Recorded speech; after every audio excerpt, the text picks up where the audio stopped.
Bon, bonjour à tous. Alors moi, je suis un journaliste, un peu familier des questions de défense, mais vraiment néophyte en matière de serious games et encore plus de wargames.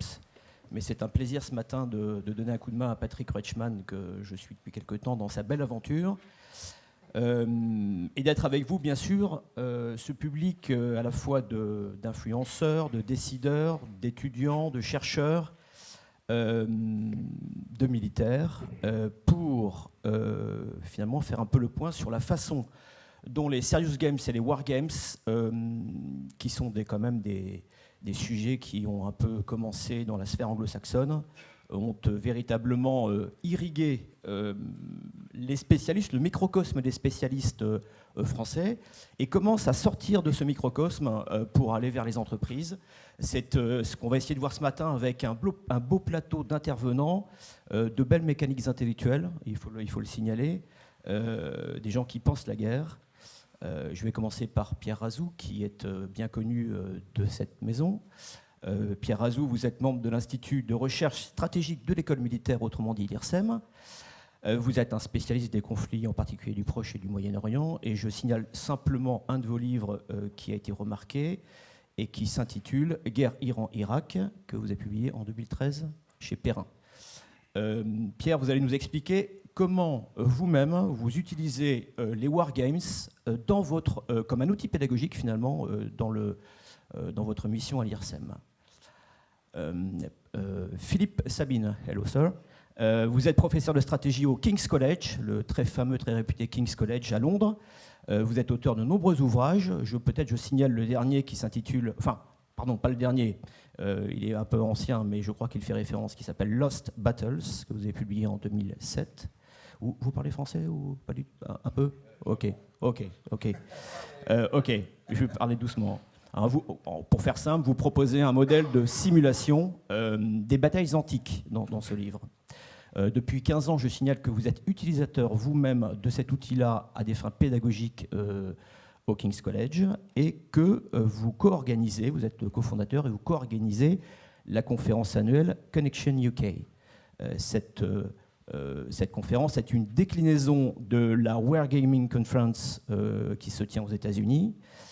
Et je signale encore que, comme Patrick l'a dit, que Connection UK est la conférence qui a un peu donné en fait l'idée à Patrick et à ses amis de fonder le Wargame parisien, le Serious Wargame Forum à Paris.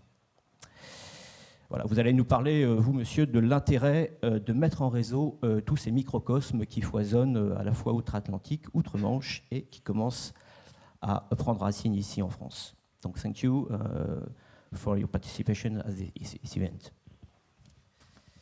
Christophe de la Judie, mon colonel, vous êtes vous aussi bien connu de la maison, vous êtes Saint-Cyrien, fantassin, je passe rapidement. Vous êtes surtout un des piliers du Centre de doctrine et d'enseignement du commandement, qui est un organisme de l'armée de terre. Vous êtes un spécialiste de tactique générale et de la fonction commandement dans les états-majors. Vous êtes très bien familier des états-majors otaniens et européens. Vous allez nous expliquer comment finalement le Wargames peut s'insérer comme un outil pédagogique pour réaliser la mission qui est la vôtre, à savoir former de jeunes chefs, mais qu'il vient plutôt en complément. Voilà. Peut-être on va commencer par Pierre Razou, si vous le voulez bien, pour une quinzaine de minutes, Pierre, donc, sur ce thème, le Wargames comme outil pédagogique à l'IRSEM. Alors, merci beaucoup, Mériadec. Je vais très rapidement essayer de vous raconter un petit peu l'histoire de la success story de l'atelier Wargaming que j'ai eu la chance de mettre en place, ou l'audace peut-être, parce que ce n'était pas gagné, je peux vous le garantir, et le colonel de la Judie qui est ici présent pourra en témoigner. Donc pourquoi nous avons eu l'idée finalement à l'IRSEM de créer cet atelier Wargaming? Bon, d'abord, c'était il y a 20 mois. Donc voilà comment globalement ça s'est passé. Moi, je travaillais à l'étranger, j'ai travaillé à l'OTAN un peu partout. J'étais un wargamer depuis, j'allais dire, tout petit. Et donc au fur et à mesure du temps, c'est-à-dire en fait des décennies, je me suis dit, mais quel dommage, puisque j'ai rejoint le ministère des Armées, enfin à l'époque c'était la Défense, en 1992, au moment de l'effondrement de l'URSS. Et je me suis toujours dit, quel dommage que les armées ne se saisissent pas de cet outil pédagogique qui est fantastique. Certes qu'il y a des limites, évidemment, ce n'est pas la baguette magique, on ne peut pas tout lui faire dire, tout lui faire faire, mais ça reste quand même un outil pédagogique exceptionnel. Quel dommage donc de ne pas arriver à le promouvoir. Pourquoi ? Parce qu'au fur et à mesure du temps, il y avait des clubs de wargaming, mais c'était clairement la dimension gaming qui l'emportait sur la dimension réflexion stratégique et prospective. Donc voilà, les choses ont évolué. Et puis, il y a 20 mois, donc en 2016, j'ai pris le risque d'aller voir la direction de l'IRSEM, la direction de la DGRIS qui est notre autorité de tutelle, pour essayer de leur vendre le concept d'un wargame, et d'un wargame qui intéresserait les gens parce qu'il serait en prise avec l'actualité la plus chaude, celle qui se passe au Levant. J'ai dû avoir les bons mots, enfin bref, ils m'ont dit Razou, c'est une sorte de petit ovni là. Bon, après tout, pourquoi pas ? Ça mange pas de pain, c'est pas cher, on peut essayer, c'est comme au poker, on paye, on mise et on verra bien. Le coup de chance, c'est que ça a pris. Et je vais vous dire après pourquoi, évidemment, de mon point de vue, ça a pris. Donc, ce qui fait que depuis 20 mois, on a des ateliers mensuels qui réunissent entre 10 et 15 personnes, plutôt entre 12 et 15 chaque fois, ouverts à un public très large, je vais y revenir. Et on a commencé à 6, et aujourd'hui, on est 150 inscrits. Et si on inclut les auditeurs du CHEM, les stagiaires de l'école de guerre, de l'enseignement militaire supérieur, qui viennent régulièrement tourner, nous voir, assister à des ateliers, se faire leur opinion, on couvre à peu près 400 à 500 personnes et de tous acabits. Ce qui est intéressant, c'est que si je fais le compte, pour rebondir sur ce que disait Patrick sur la composition de notre salle aujourd'hui, en fait, on n'est pas très loin de ça, puisque dans tous mes ateliers, j'ai eu à peu près une moitié de militaires et d'institutionnels qui sont passés. J'ai eu à peu près un quart d'étudiants et de doctorants, ou de professeurs, et un quart d'experts, de chercheurs et de journalistes. Ce qui est intéressant aussi, c'est qu'au fur et à mesure du temps, quand nos autorités ont vu que ça prenait, que ça suscitait un réel engouement et un intérêt, et pas que du tout sur le plan gaming, mais sur le plan réflexion stratégique, évidemment, ils m'ont encouragé, ils m'ont poussé, ils m'ont donné les moyens de continuer. Et donc aujourd'hui, on en parlera notamment avec le colonel de la Judie sans doute, ça a infusé dans l'ensemble du ministère, c'est en train d'infuser, à tel point que je reçois à peu près tous les 15 jours une demande d'intervention pour aller animer un atelier wargaming quelque part, dans un état-major à Lille, à Toulon, à Strasbourg, enfin un peu partout. On est obligé de dire non parce qu'on ne peut pas tout faire. Donc on est dans une phase justement où ce côté hub et ce côté mettre ensemble les compétences nous va très bien, et au contraire parce qu'il faut fédérer les efforts. C'est vraiment un message que je donne aujourd'hui. Ce qui m'amène à vous dire que ce qui est pour moi le signe d'optimisme quand je vous regarde tous aujourd'hui, c'est de voir la moyenne d'âge finalement très partagée, mais en même temps avec beaucoup de jeunes dans cet amphithéâtre. Et ça, c'est une très très bonne nouvelle parce que c'est comme ça qu'on prépare l'avenir.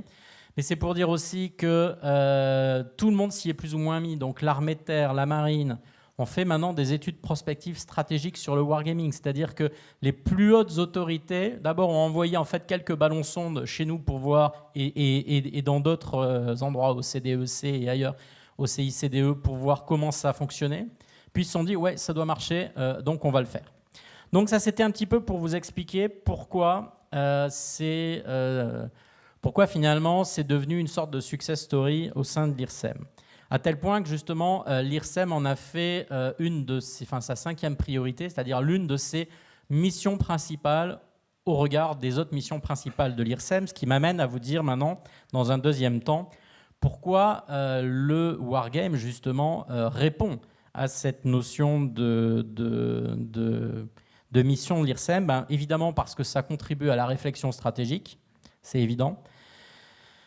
Ça concourt à l'idée même de prospective, c'est-à-dire que le fond du wargame, c'est le what if, c'est-à-dire que se passerait-il s'il s'était passé quelque chose pour un conflit passé, ou si pour les conflits présents, actuels et futurs, que se passerait-il si, par exemple, et je vais y revenir dans le cadre de mon wargame, ce qui m'amène à passer à la slide suivante.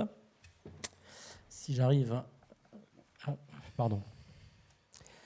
Donc, si tu peux mettre la deuxième. Non, elle est sur le tableau. Elle est sur le plateau. Ouais. Et tu mets la deuxième, tu mets ça, s'il te plaît. Donc tout ça pour dire que si les gens sont intéressés, c'est parce qu'ils se disent, en fait, on a du mal à comprendre ce qui se passe en ce moment, et donc vous allez peut-être nous y aider. Pourquoi le Wargame s'apprend aussi au niveau de l'IRSEM? Parce que l'une de nos missions, c'est de participer au débat stratégique, et qu'à partir du moment où on arrive à attirer des institutionnels, des militaires, mais aussi des journalistes, des experts, la présence de Mériadec en témoigne aujourd'hui, et il y aura d'autres journalistes qui vont passer dans la journée, et bien évidemment, on en parle, et on commence à se dire, mais pourquoi finalement ne l'a-t-on pas utilisé avant? Ça, c'est un débat qu'on pourra avoir un petit peu plus tard. Ça correspond tout à fait également à l'ADN de l'IRSEM, le wargaming, parce qu'évidemment, ça joue dans la catégorie pédagogie et dans la catégorie formation, aussi bien au profit des étudiants, des doctorants, que des militaires, parce que ça m'amène au dernier point de pourquoi c'est dans l'ADN de l'IRSEM, c'est parce qu'en fait, le wargaming, et on l'a vu dans l'intitulé, dans la présentation de Patrick tout à l'heure, c'est totalement... L'IRSEM cherche à faire le lien en fait, entre la sphère militaire et la sphère académique. Et quelque part, le wargaming fait exactement cela, c'est-à-dire le lien entre les sphères académiques réflexion et la sphère militaire prospectif. Maintenant, pour presque terminer, vous expliquer pourquoi, de mon point de vue, pourquoi ce succès, pourquoi le wargaming maintenant à l'IRSEM, pourquoi le wargaming maintenant au sein du ministère des Armées. En fait, pourquoi ça marche maintenant et pourquoi ça n'a pas marché avant? Pourquoi ça prend maintenant? Je crois que la réponse est très simple, c'est parce qu'on est rentré dans une ère d'incertitude et d'imprévisibilité. Quand vous faisiez du wargaming, on va dire à la fin de la guerre froide, ou dans une période, on va dire bénie, irénique, où il n'y avait finalement pas de gros conflits, pas de véritables menaces, les gens vous disaient, bon, vos petites équilibrations stratégiques, c'est bien gentil, mais fondamentalement, ça ne nous intéresse pas.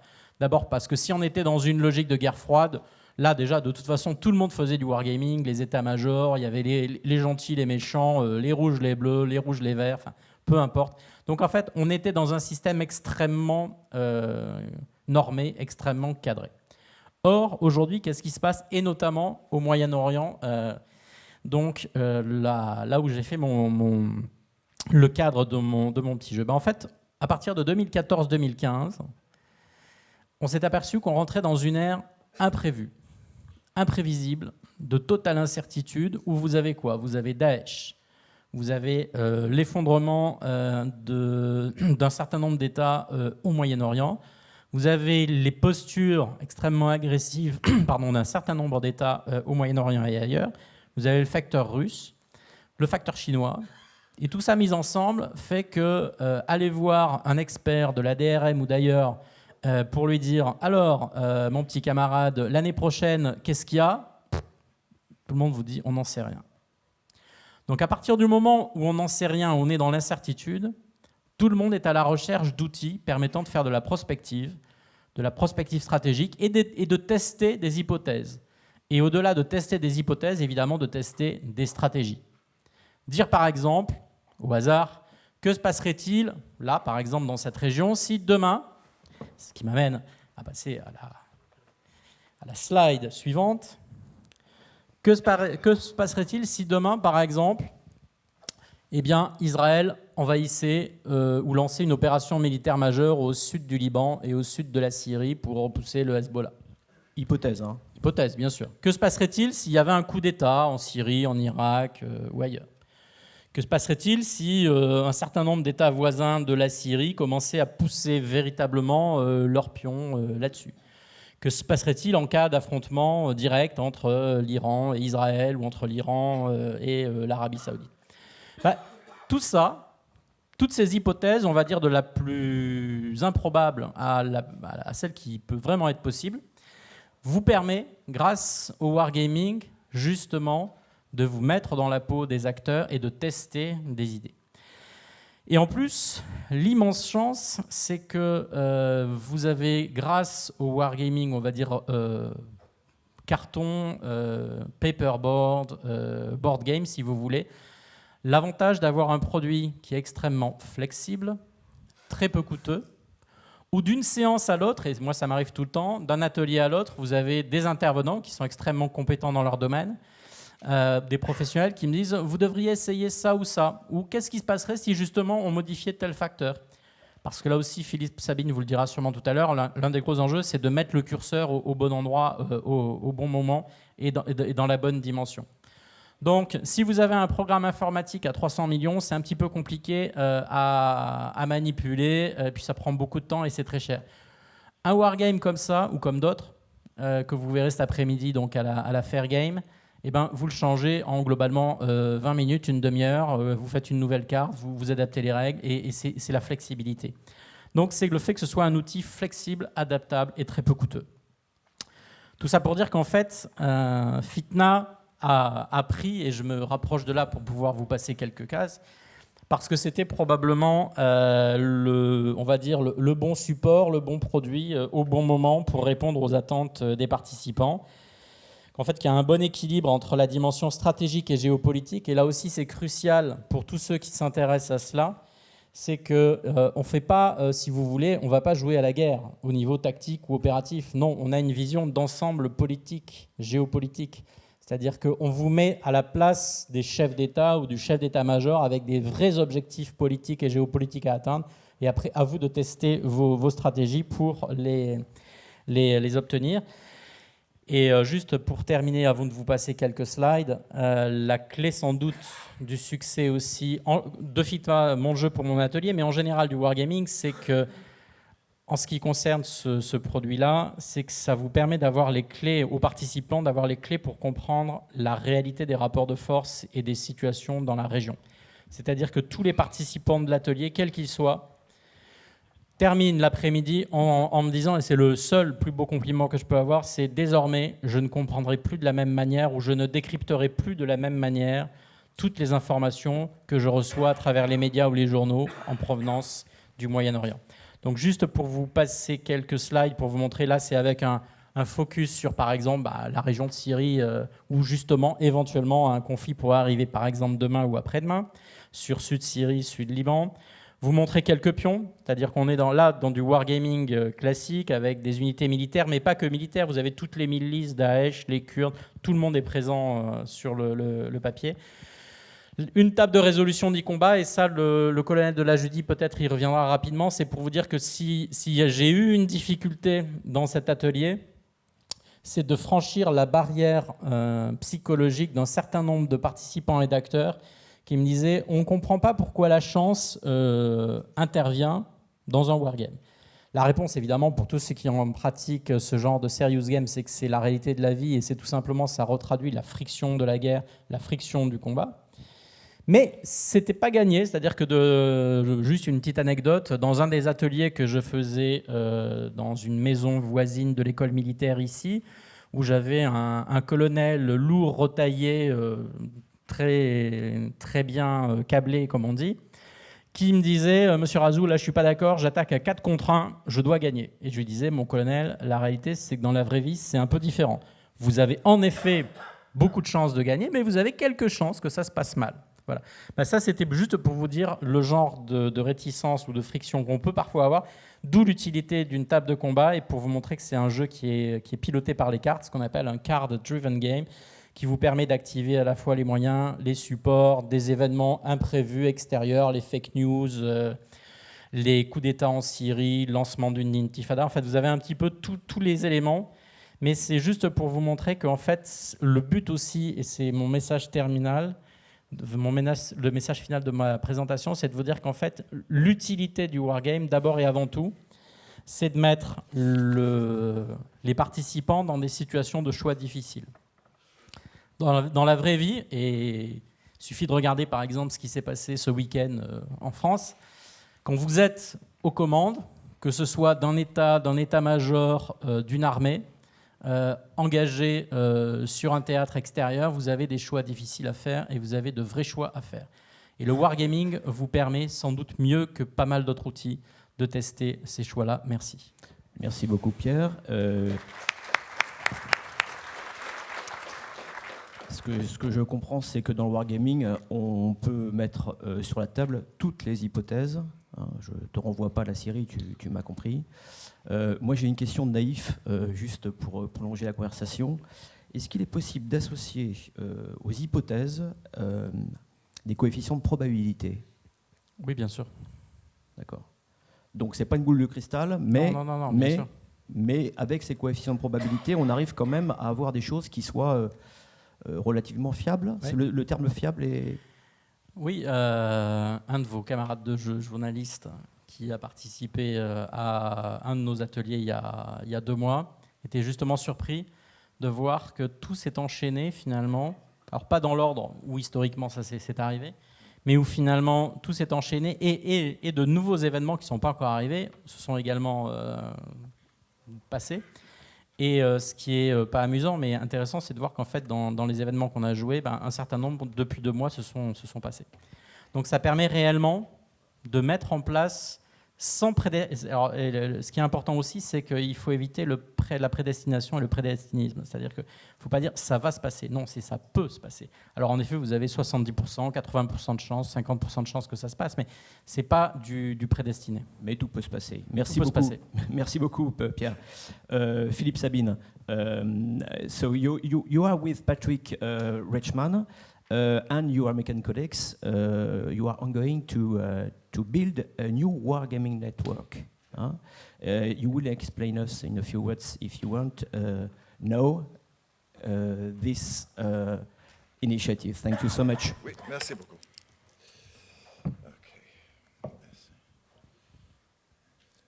In about 15 minutes, if you want. Yep. Thank you. Je m'excuse pour ne parler français, mais je suis très mal en parler. J'entends pas. First of all,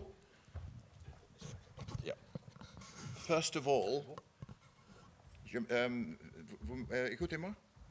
Oui.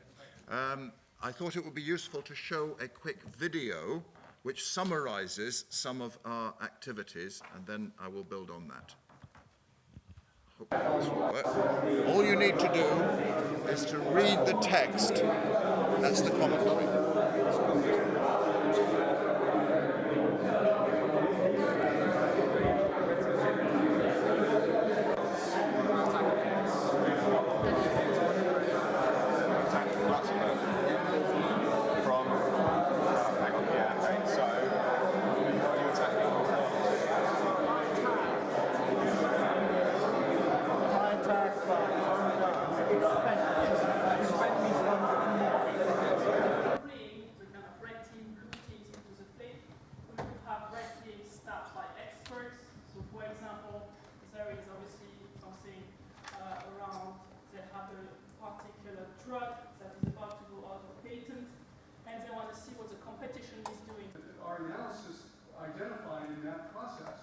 Was you had to build a connection between the game and what the real-world players have to be doing. In this case, we had to build an example of how you do an intelligence critical. Look at that problem using our formal estimate process, our appreciation of that problem. Go out onto the ground in his syndicate and with his permanent staff, look at that problem, present what he sees as the key issues, and then present his or her plan. What we're now doing, which we didn't do before, is then council control. So you nominate one of those. Strategic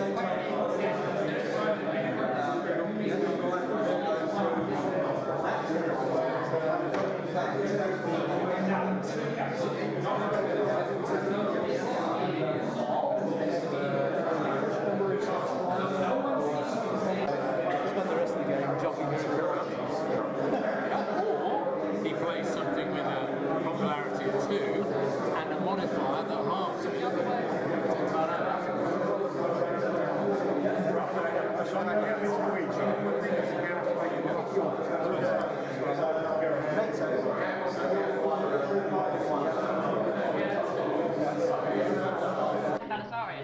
Yeah, exactly. Commander-in-Chief dies, you lose. Or it's Yeah, just a draw. so we or better whatever. put him there. Yeah.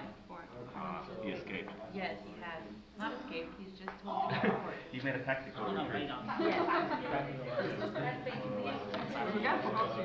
There was a second where I just thought that card may have changed. We'll keep going. Actually, no. We would make it up. That's all going well.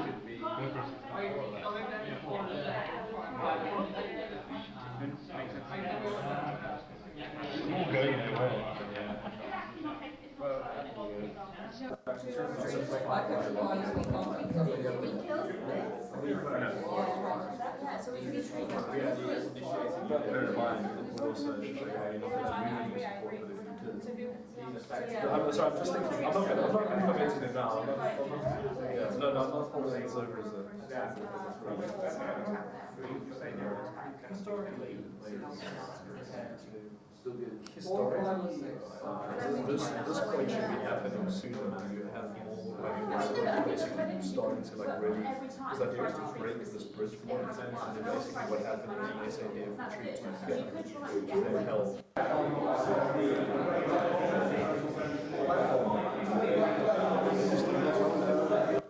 Right, so bring that up, and there we go. So that was the book on the right that was referred to, my Simulating War book, which is, if you like, the textbook of the course. My earlier book focuses on using these techniques to reconstruct ancient battles. So what I'm going to do quickly in the next 10 minutes is answer the question at the top. Why this year is King's College taking this further and establishing a wargaming network? There are the aims of the network, which I'll let you read for yourselves. Basically, it's to bring together the various strands of activities and to enhance them, to build upon our existing contacts, and to provide a focus for what you've heard already is this growing interest in the use of diverse wargaming techniques. Let me now run through some of the activities, bringing us right up to date, to give you a sense of what we do and what we're intending to develop. First, and probably the oldest, is the use of war games for active learning, to get students involved with their subjects and to give them a sense of agency as we try to teach them about, in this case, the mechanics of military operations. Two pictures, one of them showing the use of a computer war game to illustrate into visibility within fighter formations, the other showing teams of players playing a game that I designed, as in my book, about Eastern Front encirclement operations. The aim being to use the war games as a means to an end to allow the students to better understand the tactical and strategic dynamics of those episodes. And not just students. It's important to note that scholars can learn from war games as well. Here's an example of two conferences which have taken place in the last few years, both on the First World War, and both involving in part war games, so that the scholars and others from around the world could get the same sense of dynamic interactions. The one on the left is from Windsor Castle. It's a conference on 1914, and we refought the Western Front 1914 campaign to look at the what-ifs of that. The other, very recently, just within the last couple of weeks, is from the Royal Naval College, Greenwich, and the US Naval War College came over, working in partnership with our Lawton Naval History Center at King's, and was refighting the Battle of Jutland. So an example of how scholars can learn just as much as students. One thing that I do myself recently is to adapt the recreational war games, which are often too complex and sometimes too inaccurate to be played effectively within an academic environment, and to adapt them so that they are more useful.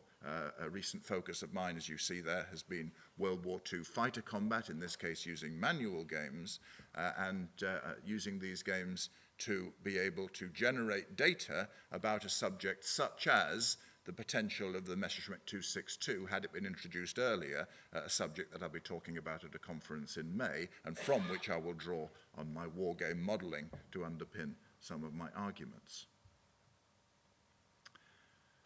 You saw in the video how I've taken this further since 2003, so for 15 years now, by teaching a course to MA students about how to design war games. There's a couple of screenshots of different classes, and you can see there the sophistication of some of the games, certainly in terms of the graphics and the maps that are being produced by these students, so much so that several of them have actually been published commercially.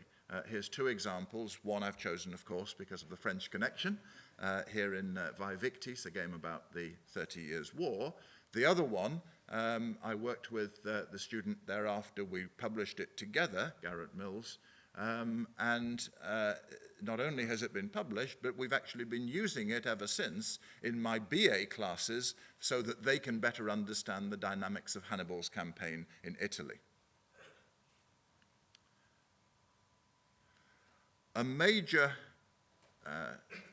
bonus to our wargaming activities has been the parallel development over the past few years of greater military interest in wargaming. The defense forces tend to use wargames in cycles. There was a period Vietnam and thereafter where it was at a low point, but certainly in the last decade or two it's been growing, and last year the Wargaming Handbook was published. I do urge you to have a look at that. It's a very good general introduction to the use of wargaming techniques, and you can see from the Vice Chief of the Defence Staff's introduction what he sees as some of the great advantages of the use of wargaming. We have been a focus, as you can see from the pictures there, of quite a lot of advocacy of the use of wargaming techniques. General Andrew Sharp there, the junior officer on the right at the top is Captain Ed Farron, one of my former students, evangelizing at one of our conferences about the use of wargaming, and 100 Army officers playing the same game that you saw in the video that I designed. What this allows is very important and useful reciprocal synergies. You can see there Ed Farron's version of a game that I designed of a Second World War infantry attack, which he has used with his own battalion in order to educate them about some of the dynamics of fire and movement. Then you see him in the picture together with Tom Mowat, who will be talking to you shortly, visiting my class and giving them the benefit of some of the games that are used by the military at places like Sandhurst, and in the process encouraging new recruits. And some of the students that you see there have gone on to work either with the British military forces or as defence analysts specialising in wargaming within the Ministry of Defence. We've attracted some contracts to help design war games, one of which is the Camberley Kriegspiel that you see there, and I was initially contracted with a retired Major General to develop that, and it's been taken forward and is now being used to train British Army units in battle group operations. And the bigger picture is in my office, and that's of a contract from our Defence Science and Technology Labs, of which I was one part, to develop a rapid campaign analysis tool set so that we didn't need to be held back by the inflexibility of computers, something that Pierre talked about. This is actually a historical test of it to see whether it works in simulating battles that have already taken place, and we're looking at the Falklands War, and two of the most senior amphibious commanders of that war are there watching, and they're very, very impressed. We host professional communities. The Connections UK conference you saw on the video since 2013 has been of growing importance, and it's wonderful to see these sorts of fora being developed here in France, and it really has started with a bang, A, in terms of the numbers here, and B, in terms of the petit événement on Saturday. But we really wish this community well. We host professional debates.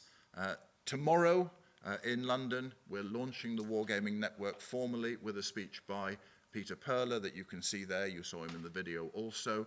Author of The Art of Wargaming, perhaps the most famous wargames professional in the world, and talking about vexed question of art versus science. Is wargaming art or science or some mixture of the two? We've got another one on January the 16th with Yuna Wong coming from Washington to talk about another such aspect of professional interest.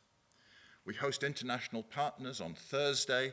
We have visiting the project on nuclear gaming, uniting Berkeley, Livermore, and Sandia, and they will be coming over in the new year to test their game, which is funded by the Carnegie Foundation, about the potential utility of nuclear weapons and what might affect deterrence and so on.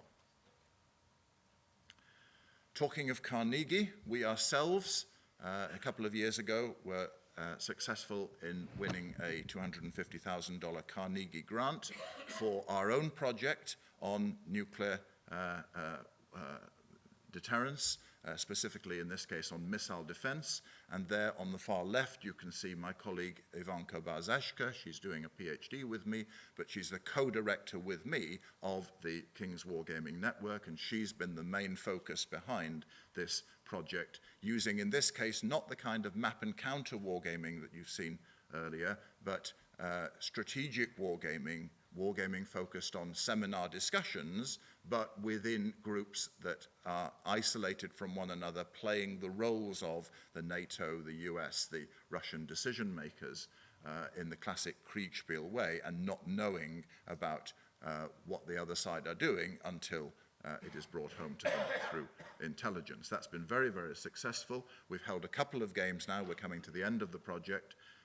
And one of the games, you can see some of the very senior participants who took place. These are retired, often recently retired officials from government, and very interesting results. The first game was a Baltic scenario, and despite the best efforts of the participants, particularly the Western participants, it escalated to nuclear war, showing how just wishing to avoid something doesn't necessarily make it so. You see there on the left the report of the second game, which had a Ukraine scenario. And again, especially given the latest headlines, this is very, very important and interesting in terms of its insights, because with the crisis over the Kerch Straits, we now face exactly these same dilemmas of how far NATO and the United States should have hands off a country which, after all, is not a NATO member, or on the other hand, should try to deter escalation, which could be disastrous if the perception is that NATO doesn't care. And we're researching wargame theory. We're looking at wargames from an academic perspective, not just as means to an end. You see on the left there two of my students, former students, Johan Elg, working with the Swedish Defence Forces. He did his PhD on the use of wargames as an army educational technique across several countries. At the bottom there is James Bennett, now working for Defence Science and Technology Labs. He did his PhD on the realism of video games used by the British Army and others for training of their soldiers. Just here with me by chance, I have a PhD which I'm examining by a former student of ours on cyber wargaming. His viva is on Wednesday. It's going to be a busy week. And on the right there, my colleague Dr. Aggie Hurst, and she has got a Leverhulme-funded project to look at the way that militaries are using wargaming and how it links into educational theory and so on. So very much adopting the scholarly perspective on this activity. So there we are. That's just a very quick tour of some of the things we're doing. In 1 minute, please. Here, more to the point, are some links. This is the final slide, don't worry. Thank you. There's the website, very good website, which Tom Mowat has put together for Connections UK. Lots of links there. There's a Twitter, if you use Twitter. And if you're interested, take a picture and sign up at that URL, and we will send you the details of our growing activities. Okay, there we go. Thank you so much for the time, sir. Thank you. And finally, I have a number of flyers here. If anybody's interested, come and ask, and I'll give you something in hard copy to have a look at. Thank you. Thank you so much. Comme on est un tout petit peu pris par le temps, je vais avancer simplement pour signaler qu'il se passe des choses à Londres, mais également à Paris, et qu'à la Sorbonne, à Paris 1, dans un master 2 spécialisé dans l'expertise des conflits armés, les responsables ont pris la décision, l'initiative plutôt, d'intégrer les wargames comme un module spécifique. Donc voilà, les choses avancent, y compris à Paris. Merci beaucoup. Et je salue d'ailleurs les étudiants qui sont venus ce matin au passage s'intéresser à cette question. Troisième intervenant, et non des moindres, le colonel Lajudi. Donc mon colonel, je le disais tout à l'heure, vous formez en quelque sorte les jeunes chefs à la pratique des conflits. Hein. Vous êtes dans le concret, dans le dur, et vous allez nous expliquer comment cet outil vient compléter la liste des outils classiques, traditionnels que vous mettez en œuvre, comment et de quelle manière il vient les enrichir. Merci beaucoup. Oui, bonjour. Alors, en réalité, ce qu'on m'a demandé initialement aujourd'hui, c'était d'expliquer surtout pourquoi, pour quelles raisons résister au tout numérique et quel était l'intérêt particulier des méthodes non numériques, des méthodes analogiques. Et pour être clair, en fait, on ressent le besoin en même temps dans l'armée française de convaincre. Il y a eu un effort, on a eu besoin d'un effort pour convaincre que les wargames, le wargaming comme méthode, c'était efficace pour un certain nombre d'objectifs, et en même temps de convaincre que wargaming, ça ne voulait pas forcément dire simulation lourde, numérique, fabriquée par des gros industriels à grand renfort de millions d'euros. Donc moi, mon histoire particulière, en fait, je fais que témoigner d'une histoire particulière. Au départ, j'étais pas spécialement formateur. En dehors des officiers qui servaient sous mes ordres, j'ai servi longuement dans des états-majors opérationnels. Et en opération comme en exercice, j'ai peu à peu été confronté au mot wargaming, parce que dans tous les documents de l'OTAN, il y a marqué, à un moment ou à un autre, il y a marqué maintenant on fait wargaming. Mais le wargaming dans l'OTAN, c'est comme l'arlésienne. Tout le monde en parle et on n'en voit jamais. On n'en voit jamais parce que c'est compliqué à monter et ça prend du temps, ça demande des efforts. Et ce qui manque dans un état-major opérationnel, c'est du temps. Il y a toujours trop de travaux à faire, l'adversaire va toujours trop vite et le temps se déroule toujours trop vite et les nuits sont toujours trop courtes. Donc en fait, finalement, tout le monde on renonce à se lancer dans un truc dont le résultat est mal connu, parce que comme on n'en fait pas beaucoup, on ne voit pas trop bien quel va être finalement l'intérêt qu'on va en retirer. Par contre, on sait que ça va nous coûter beaucoup de temps et beaucoup d'efforts. Voilà. Donc un jour, à Kaboul, j'ai assisté à un wargaming. On a le bureau plan, la division plan de l'ISAF Joint Command l'a préparé pendant 15 jours. 15 jours de découpage, de collage pour fabriquer des cubes, des flèches, une carte, une carte qui était grande comme l'estrade à peu près. On a convoqué presque une centaine d'officiers de tous les Regional Commands de l'Afghanistan pour travailler pour faire un wargame qui a duré 2 jours et qui n'a apporté aucune conclusion pertinente. Et qui a apporté aucune conclusion pertinente parce qu'en réalité, personne ne s'apercevait que les rouges et les bleus n'avaient pas de manœuvre. Il n'y avait pas de pion qui bougeait sur la carte. Et quand il n'y a pas de pion qui bouge sur la carte, dans un jeu de guerre, il ne se passe rien et on ne tire aucune conclusion. Parce qu'un jeu de guerre, quel que soit le type d'affrontement qu'on essaye de représenter, ou de confrontation qu'on essaie de représenter, ça représente une confrontation et ça ne sert à rien si ça ne représente pas une confrontation. C'est d'ailleurs un des intérêts de jouer le jeu à un moment, c'est de s'apercevoir que peut-être la manœuvre qu'on a montée, en fait, c'est pas une vraie manœuvre. Parce que s'il y a 0 conclusion, c'est peut-être qu'en fait, nous, on bouge pas de pion et que donc, en fait, on manœuvre pas. Donc, le jeu de guerre a pour intérêt de représenter la confrontation de 2 manœuvres, c'est-à-dire de 2 conceptions d'une balance des efforts. Peu importe le type d'effort qu'on représente. À Kaboul, on a imaginé tout un système pour représenter une balance des efforts en termes d'argent pour le développement, en termes d'efforts de gouvernance, en termes d'efforts de communication, etc. On a rentré tout ça dans le jeu de guerre, avec comme enjeu la population. Ça nous a pris 4 ou 5 mois de comprendre comment on allait agencer tout ça et quelle place la population allait prendre dans le jeu. Est-ce que la population fait partie des amis et des ennemis, est-ce qu'elle fait partie d'autre chose, etc. Donc mais on peut tout représenter. Voilà. Et donc, moi, je suis venu au wargaming par cette nécessité de l'anticipation, c'est-à-dire essayer de comprendre. L'anticipation, c'est essayer de comprendre ce qui va se passer une fois que le général aura donné ses ordres, que les unités subordonnées vont commencer à combattre et que les comptes rendus vont commencer à arriver. Parce qu'évidemment, une fois qu'on a dit au général, mon général, voilà ce qu'il faut faire, et que le général a signé, et que les ordres sont partis et que les affaires commencent, il y a une force énorme dans tout un état-major et dans l'esprit du chef, sorte, comme on dit en anglais, wishful thinking. Tout le monde espère que ça va se passer comme on l'a écrit. Et ça, c'est irrésistible. Il y a une force d'auto-suggestion dans un état-major en opération qui est énorme. Et donc, on a besoin de réfléchir en avance de phase à tout ce qui pourrait se passer autrement que ce qu'on a prévu. Et pour ça, il y a une seule solution, c'est convaincre tout le monde que rien de ce qu'on a prévu ne se passera jamais. La guerre ne va pas se passer comme dans le plan, comme dans les ordres. Rien de tout ça ne va arriver, d'abord parce que personne ne sait ce que l'ennemi est dans la tête, et que lui va évidemment faire autrement, qu'il n'obéit pas à une doctrine. Il a aussi sa mission, on ne la connaît pas, ou très mal.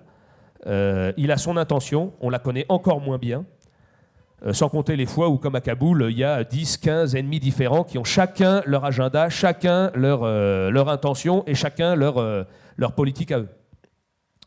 Et donc essayer de comprendre comment tout ça pourrait évoluer, c'est compliqué, et c'est pour essayer de répondre à cette question-là que j'ai été amené peu à peu essayer d'adapter, n'ayant jamais vu de vrai wargaming, parce qu'on n'en fait jamais. J'avais joué quelques jeux de guerre, d'ailleurs de Vae Victis, parce que ça occupe très très bien les longues soirées en célibataire, en opération au Kosovo, en Bosnie, à Kaboul, etc. On n'a rien à faire le soir. Et en plus, à Kaboul, on n'avait pas le droit de boire. Donc autant jouer la nuit. Et donc, peu à peu, j'ai été amené à me dire, de ces jeux de guerre historiques, on joue Austerlitz, on joue Wagram, on joue The Battle of the Bulge, on joue tout un tas de trucs. Mais jamais Waterloo, hein. Non, j'ai pas joué Waterloo, mais c'est peu produit par les Français, Waterloo. C'est dommage d'ailleurs, parce qu'il y a beaucoup de choses à apprendre.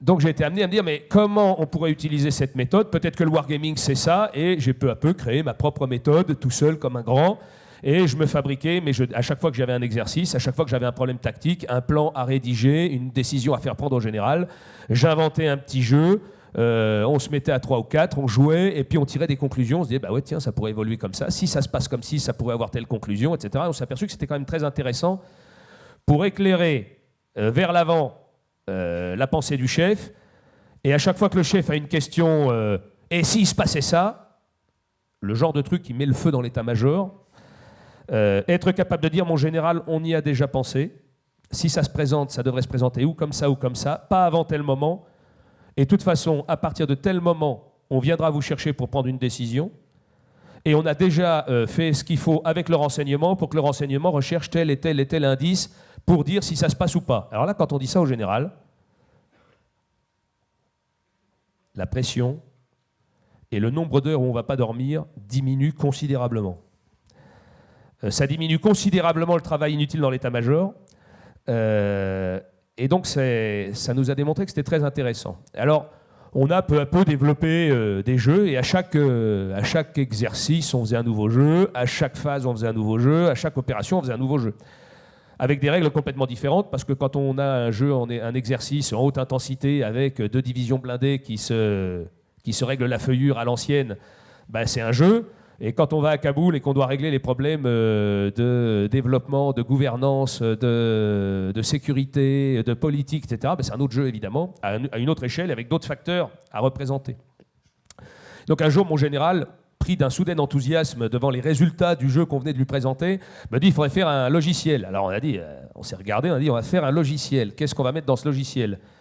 Et toute mon équipe, où il y avait un Britannique, un Américain, un Allemand, un Français, un Belge, tous ont dit, sœur, ça ne va jamais marcher. on change la règle du jeu, l'échelle à chaque fois. Donc jamais on aura un jeu qui fera tout ça. Ça va prendre des années. C'est Thales qui va le faire. Ça va coûter des millions. Ça ne marchera pas. Il faudra 6 adjudants-chefs formés pendant 6 mois pour adapter le jeu à chaque... On ne s'en servira jamais. Donc on a fini par fabriquer un logiciel qui ne sait rien faire, qui ne fait pas de simulation, qui ne nous sert qu'à mettre sur un écran et fabriquer très très très vite le jeu de guerre sur plateau dont on se servait jusque-là. Simplement, au lieu de devoir passer 1 semaine ou 2 à fabriquer le jeu de guerre sur plateau, maintenant on passe 3 heures. Mais la règle du jeu, on l'invente de la même façon. On pixel de Pierre Razou si on est au niveau stratégique, on pixel de n'importe quel jeu de Vae Victis et on joue. On fabrique notre carte et nos pions et on y va. Ça a beaucoup d'intérêt. Le fait d'avoir un jeu tout fait, avec une simulation tout faite, vendue sur étagère, fabriquée par Thales, ça a un avantage, c'est que dans la mise en œuvre, ça va vite. Et dans la mise en œuvre, il n'y a pas de contestation. Par contre, c'est très peu flexible, c'est très peu souple, on ne peut pas changer la règle du jeu. On ne peut pas non plus apprendre quoi que ce soit de la règle du jeu. C'est-à-dire que la règle du jeu est opaque, on ne la voit pas. Donc il n'y a rien à apprendre de la règle elle-même. Alors que quand on fait un jeu de guerre sur plateau, avec la règle dans la main, avec la table de confrontation que nous a montré Pierre tout à l'heure, on apprend des choses aussi de la règle du jeu et de la façon dont la règle simule la situation. Par contre, pour faire ça, il faut un peu de temps pour le fabriquer, et il faut donc quelqu'un qui est dédié à ça. On a besoin, dans l'état-major, d'un gars qui, pendant que les autres réfléchissent et préparent la décision du chef, le gars, il fait que réfléchir à tous les facteurs qu'on est en train d'analyser et dire, tiens, ce facteur-là, ça va être hyper important dans cette confrontation, comment je vais la représenter dans le jeu. Donc un gars qui est en train de penser à côté, un espèce d'emmerdeur, parce que c'est un peu l'emmerdeur, parce que c'est lui qui ensuite va expliquer à tout le monde comment ce qu'on vient de présenter comme cohérent au général risque de merder. Donc c'est forcément quelqu'un, un espèce de contradicteur, qui en permanence va trouver des façons de montrer que notre truc, c'est très cohérent, c'est très professionnel, c'est tout ce qu'on veut, mais quand même ça peut tourner mal. Et si ça tourne mal, ça pourrait nous conduire là, là ou là. Ça tombe bien, c'est ce qu'on essaye de savoir. Mais encore une fois, dans l'état-major, quand on est en train de travailler, personne n'a envie de le savoir et on n'a surtout pas envie que quelqu'un le dise. On va essayer de convaincre le général que la solution qu'on lui propose est bonne, on n'a pas envie que quelqu'un vienne expliquer que non, elle n'est peut-être pas si bonne que ça. Donc on a toujours cette autosuggestion. Et donc ce système aussi, un des autres avantages des méthodes analogiques, du jeu de guerre sur plateau, c'est qu'on va jeter les dés sur la table. On va faire entrer le facteur chance et le facteur chance se voit. On peut rentrer le facteur chance aussi dans les algorithmes d'un jeu sur ordinateur. D'ailleurs, presque tous ont une façon de représenter les hasards, le facteur chance, etc. Mais ça ne se voit pas. Ça ne se voit que quand d'un seul coup, il y a un événement qui paraît clairement complètement anormal par rapport à la doctrine. J'étais à 5 contre 1, j'ai été détruit, c'est anormal, et là, il y a un gars qui commence à gueuler. L'avantage du jet de dés qui roule sur la table, c'est que d'abord, au moment où je jette les dés sur la table, tout le monde retient son souffle. Surtout le propriétaire du mode d'action, celui qui a convaincu de cul tout le monde que c'était le bon, celui qui a emmerdé tout l'état-major pour, à l'usure, qui a fini par obtenir que ça soit le MA recommandé au général. Donc lui, il va hurler dès que les dés vont rouler dans le mauvais sens. Ça tombe bien, on ne veut pas prouver que son MA est mauvais, on veut juste dire que si à tel endroit, ça merdait ou ça réussit, c'est trop bien de telle façon, un tour, 2 tours, 10 tours plus loin, ça pourrait avoir telle ou telle conséquence. Conséquences qui peuvent être très avantageuses ou très fâcheuses. Et maintenant, comment on fait pour s'y préparer? Et donc, le fait même que le dé roule sur la table évite ce que j'appelle la réaction à la magie. C'est-à-dire que les gens veulent quelque chose de moderne et se méfient du jeu et des dés qui roulent sur la table parce que c'est pas moderne et que donc ça fait pas sérieux. Mais la machine qui dit toute seule quels sont les résultats, les algorithmes qui ont été conçus et qui ont été mis dedans, c'est les mêmes que ceux de la table des résultats de combat de Pierre Razou. C'est rigoureusement les mêmes. Et ça a peut-être été mis par le même mec. Mais personne ne le sait, ça ne se voit pas. Et donc, il y a une tendance irrésistible de tout le monde à se rassurer avec le résultat du jeu. C'est vrai, puisque c'est la machine qui le dit. Il y a un argument d'autorité. Cet argument d'autorité, il y a des moments où c'est avantageux, ça permet de gagner du temps, parce que vous arrêtez de discuter, le résultat, il a été, voilà, c'est le résultat du jeu. On arrête de discuter, on ne perd pas de temps. Mais il y a un côté négatif à cet argument d'autorité, qui est que c'est la machine qui le dit, donc ça va se passer. Donc, par exemple, quand la manœuvre se passe bien, on oublie tous les what if. Vous avez vu, la manœuvre se met, c'est la machine qui le dit. Donc, toutes les contradictions possibles de l'autosuggestion habituelle de l'état-major sont par terre. Donc, c'est très important que le dé roule sur la table. Et quand le concepteur de mon logiciel d'aide au wargaming m'a dit, les jets de dés, moi je peux vous faire les jets de dés, c'est une ligne de programme, c'est rien du tout. Je lui ai dit, mais je ne suis pas sûr que j'ai envie, en fait. En fait, ça me va bien que le général et tout l'état-major voient les dés rouler et se souviennent qu'on est juste en train de faire une simulation et qu'on n'est pas en train simplement, avec une boule de cristal, de dire ce qui va se passer. On n'est pas en train d'essayer de démontrer que la manœuvre est bonne ou qu'elle est mauvaise, parce que de toute façon, en tant que militaire, je considère qu'une manœuvre bonne ou une manœuvre mauvaise, ça n'existe pas. Et qu'une décision bonne ou une décision mauvaise, ça n'existe pas non plus, parce que le vrai arbitre, celui qui va dire à la fin si la décision est bonne ou mauvaise, c'est finalement l'ennemi qui est en face et qui peut-être ne fait pas du tout ce qu'on croit qu'il est en train de faire. Voilà. Ah, c'est fantastique. Il est 42, j'avais prévu 43. Merci mon colonel. Qu'est-ce qu'ils sont obéissants, hein, ils sont bien élevés, c'est super. Moi, j'avais juste une petite question complémentaire pour rebondir. Avant de passer la parole à la salle, mon colonel, est-ce que vous utilisez aujourd'hui ces wargames, par exemple à l'école de guerre terre ou à l'école de guerre? Est-ce que c'est rentré déjà? Alors là, je parlais d'anticipation. Quand moi, j'utilisais des jeux de guerre pour réfléchir pendant mes longues soirées de solitude, on était plutôt dans la réflexion, dans la formation. Je m'intéressais à l'histoire militaire, évidemment, donc j'essayais de mieux comprendre. On lit le bouquin sur Austerlitz, on va sur le terrain voir un peu comment ça s'est passé, avec plein de cartes à la main pour essayer de comprendre un peu plus concrètement. Ouais. Et on fait le jeu de guerre. C'est trois façons différentes et complémentaires d'appréhender l'histoire et de comprendre la tactique et de comprendre ce qui s'est passé. Dans un jeu de guerre, et notamment quand il est sur plateau, on touche. Et le fait de toucher, c'est très important. On touche, on bouge des pions, on regarde, on voit son terrain, on le voit de droite, de gauche, du dessus, du dessous. C'est très important. Moi, je trouve ça très, très intéressant d'étudier une campagne ou une bataille avec des moyens différents. Lorsque j'étais au CRRFR, les Hollandais du CRRFR avaient organisé un staff ride sur le thème de Market Garden. Donc, avant de partir en Hollande, sur les lieux, on a regardé un pont trop loin, évidemment. Puis, on a fait le staff ride. Et en revenant, quand on est en train de casser la croûte sur la terrasse du restaurant qui domine exactement l'endroit où la brigade polonaise a franchi, d'un seul coup, le film prend un autre, une autre réalité. Et puis en rentrant, j'avais un wargame sur Market Garden, on a joué Market Garden. Et c'est donc des façons très différentes et complémentaires d'appréhender l'histoire, d'appréhender les leçons tactiques, d'appréhender la tactique. Voilà. Donc aujourd'hui, à l'école de guerre terre, on développe l'usage du jeu de guerre comme une alternative et un complément aux exercices avec simulation ou aux exercices qu'on appelle en carré vert, c'est-à-dire où il y a une simulation faite à la main, de façon à ce que dans certains de nos exercices, on n'ait pas d'un côté le stagiaire qui fait le chef d'état-major et le stagiaire qui joue le général et puis tous les autres qui sont les petites mains de l'état-major et qui apprennent des choses complètement différentes, mais que tous les stagiaires puissent réfléchir ensemble sur le même problème. Donc on renonce au temps réel, on renonce on n'est plus dans l'entraînement collectif et dans l'entraînement aux procédures, hein, et on travaille chacun la réflexion. Donc on n'est plus dans l'entraînement, on est plus dans la formation. Merci beaucoup mon colonel pour ces précisions. Alors, il nous reste 5-6 minutes. Je vois déjà des mains qui se lèvent. S'il y a un micro... Tu veux un micro? Non, c'est bon. Alors, il y a eu une première main levée, là, devant. Si vous voulez bien vous présenter et en quelques mots pour que tout le monde puisse s'exprimer.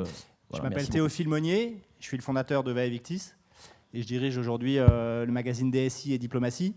Je voudrais rebondir sur ce que disait Pierre, parce que j'ai aussi une expérience assez ancienne. Pierre, vous disiez que le succès des serious wargaming aujourd'hui est dû à un contexte géostratégique compliqué. Moi, je pense aussi qu'il y a une nouvelle génération de joueurs qui est arrivée. Quand on a lancé Vae Victis il y a 20 ans, jamais on n'aurait imaginé être accueilli dans les états-majors. Et pourtant, aujourd'hui, on vous voit, mon colonel, on en voit d'autres ici qui sont dans des entreprises, qui sont à l'armée, qui sont chercheurs. Et je pense que c'est cette génération qu'on a vu grandir avec Vae Victis, des gens qui avaient 25 ans, 30 ans, qui ont été passionnés de wargame, qui aujourd'hui ont mon âge, 50 ans, et qui sont arrivés à des niveaux de responsabilité et qui apportent un nouveau souffle à la réflexion stratégique. Donc il y a un contexte, mais il y a aussi, je pense, une génération de gens qui se sont appropriés la simulation militaire. C'est vrai que ça fait plaisir de voir qu'aujourd'hui, tous ces lecteurs qu'on a connus avec mon compère Nicolas Stratigos sont arrivés à des niveaux de responsabilité et de voir que tout ça, ça débouche sur des réflexions de très haut niveau. Donc, merci pour votre intervention. C'était pas une question, c'était une remarque. Voilà, exactement. Merci pour cette remarque. Alors, des questions peut-être. Oui, bonjour, je suis prospectiviste et j'avais une question à vous poser par rapport au wargaming. Moi, vous appelez comment, monsieur? Yann-Alexandre Soubaï. Merci beaucoup. Voilà. Vous parliez tout à l'heure justement du fait que les situations sont amenées à évoluer dans un théâtre d'opération et pas du tout se passer comme prévu.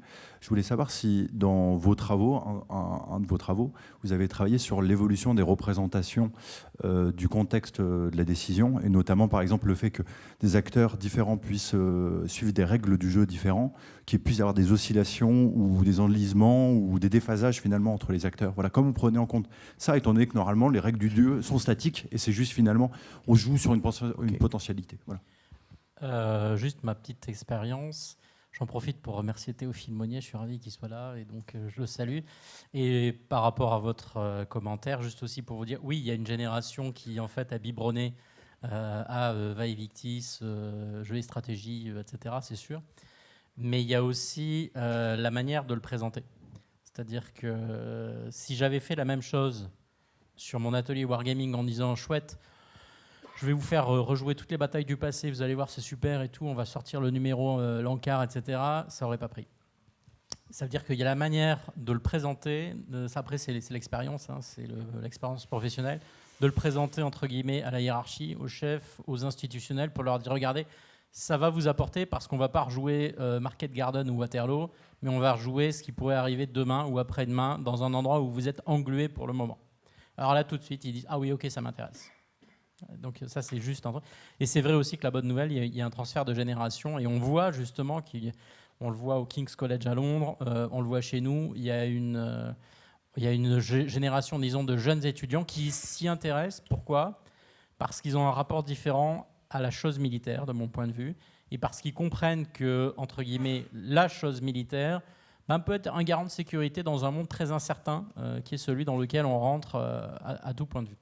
Et pour répondre à votre question... Alors les règles. Ouais. Et pour répondre à votre question, monsieur, oui, bien sûr, on prend en compte la prospective, tout cela. Alors, dans mon cas, par exemple, à travers les cartes, c'est-à-dire que vous avez c'est un peu comme au casino, si vous voulez, pour faire simple. Vous avez un gros paquet de cartes qui représentent des tas d'événements possibles, pas possibles, probables, moins probables, à fort coefficient, à moins coefficient, qui vont changer justement aussi les règles. C'est-à-dire qu'ils vont permettre à un joueur ou à celui qui la met en place de s'affranchir d'un certain nombre de règles pour introduire de nouvelles règles ponctuellement, etc.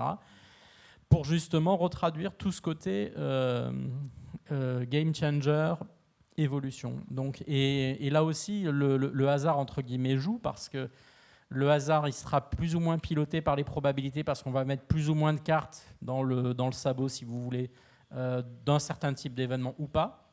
Mais au bout du compte, vous ne savez pas ce qui va sortir. Et vous le découvrez en même temps. Et ça veut dire que le wargaming oblige à s'adapter. Là aussi, c'est un truisme, c'est l'agilité mentale, mais c'est surtout pour ça. Vous voulez dire un mot, Philippe? The great advantage of wargaming is that nobody dies. That's also, though, a limitation, because in reality, people do suffer. So, you use a suicide bomber in a war game, or you torture a suspect for information. Nobody dies, but in reality they do.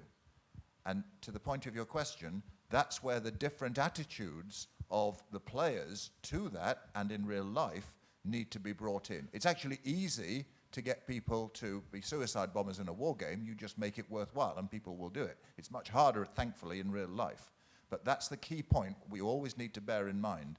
We get the benefit of the artificiality of wargaming by being able to practice things with no consequences, but we must always remember that inevitable artificiality. Thank you. Je voudrais simplement ajouter que le propre des guerres modernes, ou en tout cas celles qu'on connaît aujourd'hui, c'est que l'ennemi n'a pas les mêmes règles que nous, en tout cas il change de règles sans prévenir. Hein. Oui, bonjour. David Kahn, fondateur de Fédéral Europe, game designer. Vous avez parlé, professeur Sabine, dans votre présentation, vous avez montré un jeu dans lequel il y avait un paravent. Et j'aurais voulu avoir des précisions sur la manière dont vous modélisez le fog of war, et notamment l'incertitude sur la position des unités ennemies. It's a very good question. You can do it directly or indirectly. The direct way is the classic Kriegspiel, where, as I mentioned, you have people in different rooms and they only have information on their own forces. That's good, but it does mean that that limited intelligence becomes the key focus of the game. You saw that in the multiple games with the screens that I showed on the video. It's equally possible to model fog of war indirectly. Let's say you want to model a surprise attack at a point of the attacker's choosing. Rather than having fog of war, you could simply say, first the defender lays out their defenses, and then the attacker looks at that with perfect information, just like on a chessboard, and decides where to attack, you see? That indirect simulation still means that the defender doesn't know where he's going to be attacked and therefore has to guard everywhere, and it means that the attacker will be able to achieve surprise, as often happens, you see? So there's more than one way to achieve simulation of the very important aspect of fog of war. It's that direct versus indirect, and you choose depending on how central that feature is to the real situation. Thank you so much. Mon colonel, vous voulez ajouter un mot? Oui, juste une mention. En fait, représenter ou pas le brouillard de la guerre, mais comme beaucoup d'autres facteurs, c'est intéressant si et seulement si ça apprend quelque chose. Tout le monde dit, ouais, mais on voit pas les stagiaires vont dire, ouais, mais mon colonel, on voit pas le brouillard de la guerre. Là, on sait à l'avance ce que fait l'ennemi. Oui, d'accord, tu sais à l'avance ce que fait l'ennemi. Enfin, tu sais ce que l'ennemi te laisse voir pour le moment. Tu sais pas exactement ce qu'il va faire, et tu vas voir dans la prochaine heure, tu vas t'apercevoir qu'il fait pas forcément ce que tu crois qu'il va faire. D'ailleurs, peut-être que lui-même ne sait pas exactement ce qu'il va faire, et c'est très très souvent le cas en réalité.